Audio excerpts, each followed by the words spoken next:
കീമിൽ Kerala syllabus വിദ്യാർത്ഥികൾക്ക് അനുകൂലമായ പുതിയ ഫോർമുല നടപ്പാക്കുന്നതിൽ സംസ്ഥാന സർക്കാരിന് സംഭവിച്ചത് ഗുരുതര വീഴ്ച. ദീർഘവീക്ഷണമില്ലാതെ വൈകിയ വേളയിൽ ഫോർമുല മാറ്റിയതിനാൽ ഒരുപാട് വിദ്യാർത്ഥികളുടെ ഇഷ്ട പഠനാവസരം സർക്കാർ ഇല്ലാതാക്കി. മാർക്ക് ഏകീകരണ ഫോർമുല അവസാന നിമിഷം മാറ്റുന്നതിനെതിരെ മന്ത്രിസഭാ യോഗത്തിൽ ഭിന്നതയുണ്ടായിട്ടും സർക്കാർ മുന്നോട്ട് പോയി. വീഴ്ചയെക്കുറിച്ച് ചോദിച്ചപ്പോൾ മന്ത്രി ആർ ബിന്ദു പൊട്ടിത്തെറിച്ചു. അത്തരം കാര്യങ്ങളൊക്കെ നിങ്ങളോട് എനിക്ക് വിശദീകരിക്കേണ്ട ബാധ്യതയൊന്നുമില്ല. നിങ്ങളൊക്കെ വലിയ CID-കളാണല്ലോ. കോടതി അതൊന്നും ചോദിച്ചിട്ടില്ല. അങ്ങാടിയിൽ തോറ്റതിന് അമ്മയോടെന്ന് പറയുന്ന പോലെയാണ് കീം പിഴവിൽ ഉന്നത വിദ്യാഭ്യാസ മന്ത്രിയുടെ രോഷപ്രകടനം. കീമിൽ സർക്കാരിന് ഇപ്പോൾ സംഭവിച്ച പരാജയം മന്ത്രിസഭയിലെ ചില മന്ത്രിമാർ മുൻകൂട്ടി കണ്ടിരുന്നു. ജൂൺ 30 ചേർന്ന മന്ത്രിസഭാ യോഗത്തിൽ ഇപ്പോഴുള്ള മാർക്ക് ഏകീകരണ രീതി മാറ്റിയാൽ തിരിച്ചടിയാകുമെന്ന സംശയം ചില മന്ത്രിമാർ ഉന്നയിച്ചതാണ്. അത് മുഖവിലയ്ക്കെടുത്ത് മുന്നോട്ട് പോകാത്തതിനാലാണ് കോടതിയിൽ അടികിട്ടിയപ്പോൾ ഇപ്പോൾ രോഷം കൊള്ളേണ്ടി വരുന്നത്. മന്ത്രിസഭ കുട്ടികൾക്ക് നീതി ഉറപ്പാക്കാൻ വേണ്ടിയിട്ടാണ് തീരുമാനമെടുത്തത്.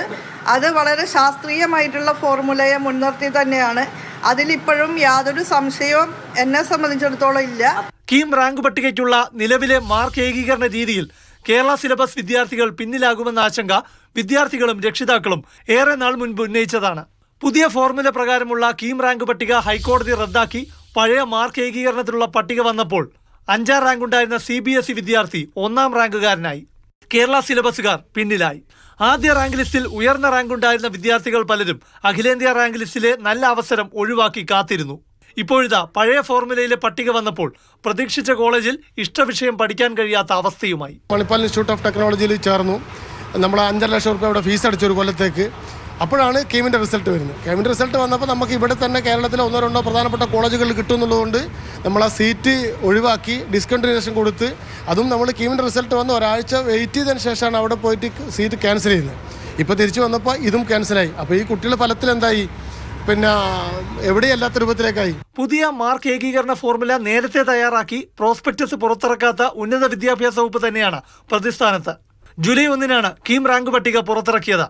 തലേ ദിവസം വരെ ഫോർമുല മാറ്റം നടപ്പാക്കാതെ ഉറങ്ങിയതാണ് ഗുരുതര വീഴ്ചയ്ക്ക് കാരണം. പുതിയ ഫോർമുല ഈ വർഷം നടപ്പാക്കണമെന്ന് വിദഗ്ധ സമിതി പറഞ്ഞിട്ടുമില്ല. കോടതിയിൽ സംഭവിക്കാൻ സാധ്യതയുള്ള തിരിച്ചടിയും വിദ്യാർത്ഥികൾക്കുണ്ടാകുന്ന പ്രയാസവും സർക്കാർ മുൻകൂട്ടി കണ്ടില്ല. കളി തുടങ്ങിയതിന് ശേഷം കളി നിയമം മാറ്റുക എന്ന് പറഞ്ഞ പോലെ ചെയ്തതിൻ്റെ ഫലം അനുഭവിക്കുന്നത് വിദ്യാർത്ഥികളാണ്. വലിയൊരു കൺഫ്യൂഷൻ ഉണ്ടാക്കിയതിന് ഗവൺമെന്റാണ് ഉത്തരവാദി. സംസ്ഥാന സർക്കാർ കീം വിഷയത്തിൽ ആകെ സ്വീകരിച്ച വിവേകപൂർണമായ തീരുമാനം ഹൈക്കോടതി ഡിവിഷൻ ബെഞ്ചിന്റെ വിധിക്കെതിരെ അപ്പീൽ പോകാത്തതാണ്.